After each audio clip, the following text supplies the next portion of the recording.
Now that we have learned about the definition of a derivative, we can actually look at some tricks of certain functions where we actually can find the derivative in sort of a faster method.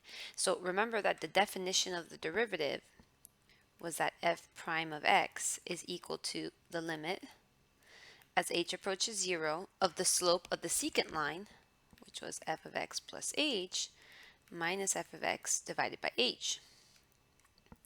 And so, right, the derivative is the slope of the tangent line at any specific x for that function, as long as the function there is differentiable.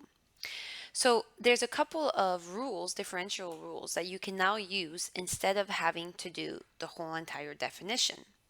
The first one is actually going to be very easy to explain. So the derivative of any constant function is 0.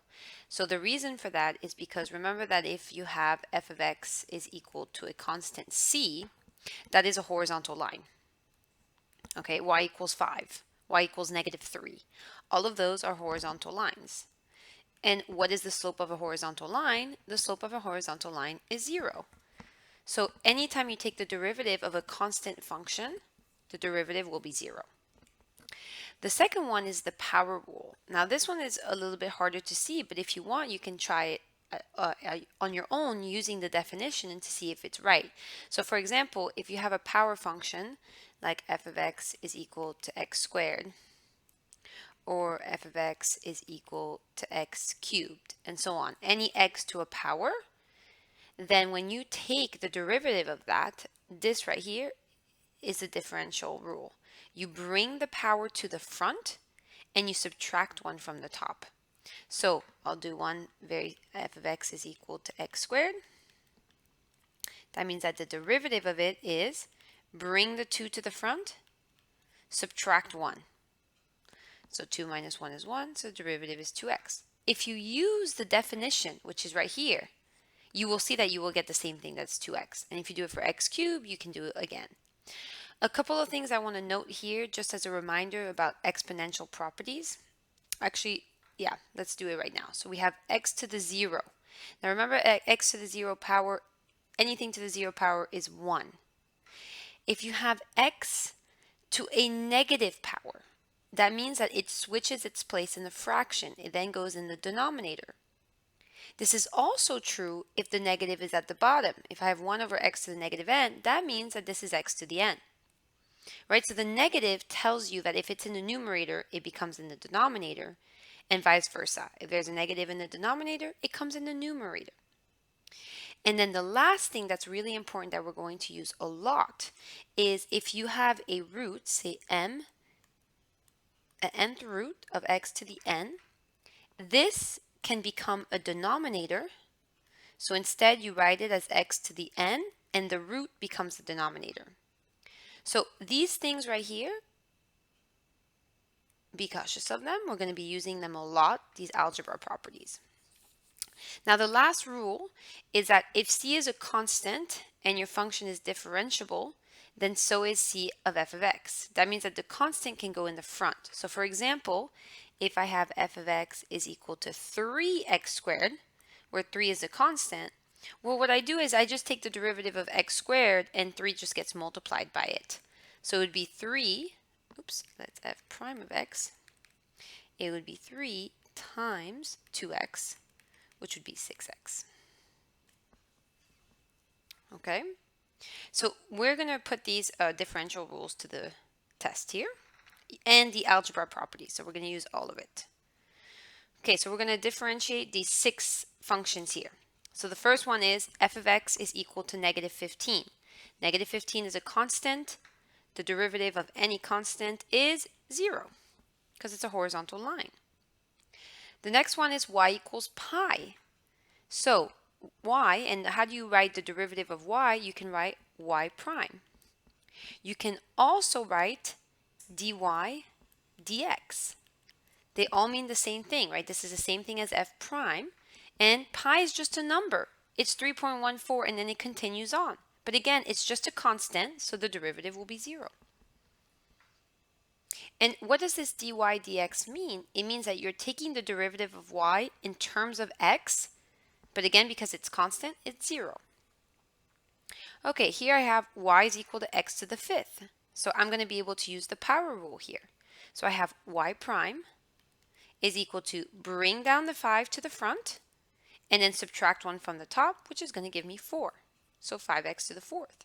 And if you were to do that using the definition of the derivative, that would take you a really long time because you would have a power to the 5. So this is way faster. Okay, the next one is I have 1 over the square root of x. So I'm going to want to use the power rule, but the way that it's currently written makes it really hard for me to see the power. So the first thing you need to do is you need to use two algebra properties. The first one I'm going to use is I'm going to rewrite the square root of x. Now this, remember, the square root of x has a 2 here, it's a root. So I can actually rewrite it as 1 over x to the 1/2, right? The 2 becomes a denominator. But to bring it to the top, I'll have to make it a negative 1/2. This is something you're going to do throughout the whole entire calculus course. Very common, rewriting it so you have the power, and now you can use the power rule. So I have g prime of x, bring down the negative 1/2, x, and then subtract 1 from the top. So this one I'll take slow, negative 1/2 minus 1. So you can do a common denominator of 2 over 2. It's going to give me negative 1/2 x to the negative 3/2. But to be more appropriate, to come back, do the opposite of what we did, this is going to give me negative 1 over 2 to the square root of x cubed. Okay, because the negative puts in the denominator, the 2 is already in the denominator, and then the 3 over 2, the 2 can become a squared root, right? So this 2 becomes a squared root here. And here's your final answer. Okay, f of x equals 3x to the fourth. We kind of did a similar problem above actually. Here is just telling you that the constant doesn't affect the x to the fourth. So it's going to be 3 times, bring the 4 to the front, and subtract 1 from the top. Then of course do 3 times 4, so it's going to give us 12x cubed. And last but not least, here again, I don't want to take the derivative yet. First I'm going to rewrite it as 5x to the negative 3. And now I can take the derivative. So y prime is going to be 5 times negative 3 x to the negative 4. And then to be more appropriate, to start like we did before, it's going to be negative 15 over x to the fourth. And here is our sixth derivative. So just as a notation thing, remember that f prime of x is the same thing as y prime, which is the same thing as dy over dx, or whichever variable you're in. In this case, right, we're using y's and x's.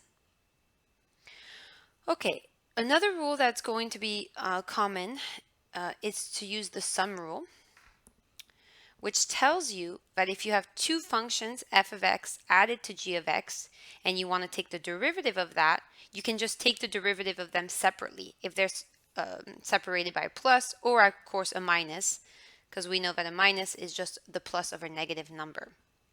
So let's do 3 examples. First one, f of x is equal to 1 over x plus 7. So the first thing I'm going to do is I'm not going to do any calculus. I'm just going to do the algebra, rewrite this as x to the negative 1 plus 7. So because the sum rule, it tells me that I can take the derivative of x to the negative 1 and the derivative of 7 because they're separated by a plus, and that will be f prime of x. So f prime of x, for this I need to use the power rule, and for this I need to use the constant rule. One of the hard part about calculus, and you will see in the later sections, is to figure out which rule you need to use. So I'm going to bring down the negative 1, subtract 1 from the top, which will give me a negative 2, and then the derivative of 7 is 0 because it's a constant. So f prime of x will give us negative 1 over x squared. Done. Okay, for the second one, again, they're all separated by pluses or minus, so I can take the derivative of each of them individually. So y prime is going to be, all of them are going to use the power rule except for the last one, which is going to use the constant rule.